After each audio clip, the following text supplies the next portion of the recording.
Hi there, I'm Ross, and this is Reinforced. You might have seen a video I posted on LinkedIn about this part right here. Since posting, I received tons of questions about the best practices for modeling knurls in the 3D printing process. So I'm here to teach you. Let's dive into it.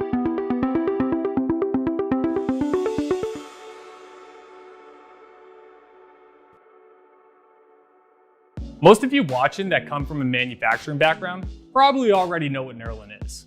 But for those of you that don't, allow me to define it. Knurling is a manufacturing operation typically performed on a lathe to create a pattern by making a set of unique cuts that adds a texture to the surface of an object, such as the parts on this table right here.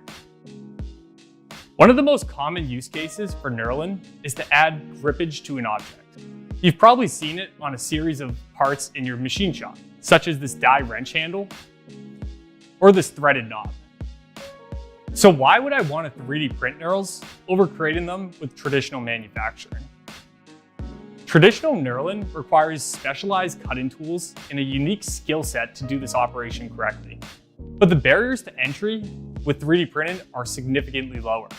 And it starts in CAD. We're going to be adding some knurls to the lower section of this keyed grip right here, so it's more ergonomically friendly to the technicians that use this tool every single day. This keyed grip is a great application for the Metal X because it's low volume, trivially complex in its design, and has certain custom features like this tool number and this mistake-proof emboss. If I want to incorporate these knurlings, it would require two different manufacturing operations, milled on a CNC and then turned on a lathe. Alternatively, the Metal X can hit all these design features in a single manufacturing process. Today, we're going to use Fusion 360 as our CAD tool. Let's jump into it. Now that we're in Fusion 360, I have the bulk of my design already made, and we're going to add the knurling. I first want to define a plane that will show where the endpoint of my knurling pattern should go. We're going to set this to 30 millimeters above the bottom. Next, we're going to use the coil tool. I'm going to start the sketch at the top portion and just kind of roughly sketch the diameter. Because right here, we can define it further as 25 millimeters. We'll also set the height to 30 millimeters. Next, we want to set the revolutions. And you're going to have a little bit of design freedom here. It really depends on the diameter and height of the sections that you're adding this pattern to.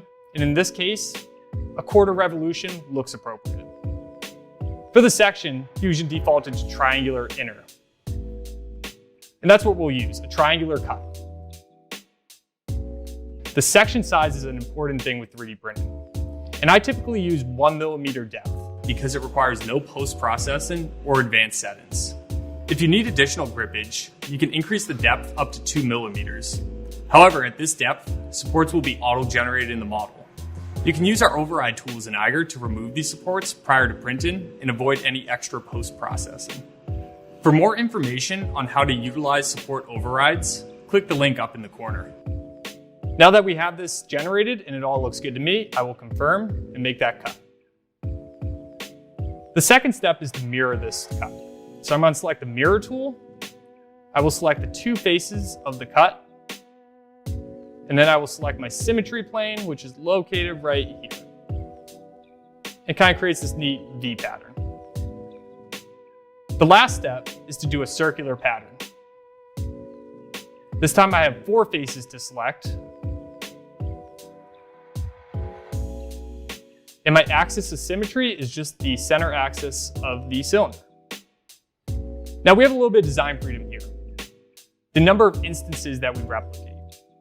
If we go a low number like 15, the size of these diamonds is going to be larger and the density will be more sparse.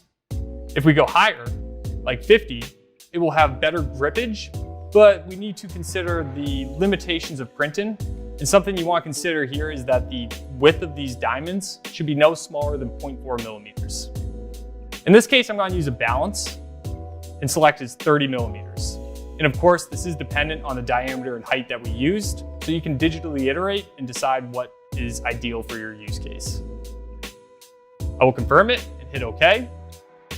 Sometimes this can take a few seconds as it's doing a lot of math in the background to generate this very unique pattern. And there you have it.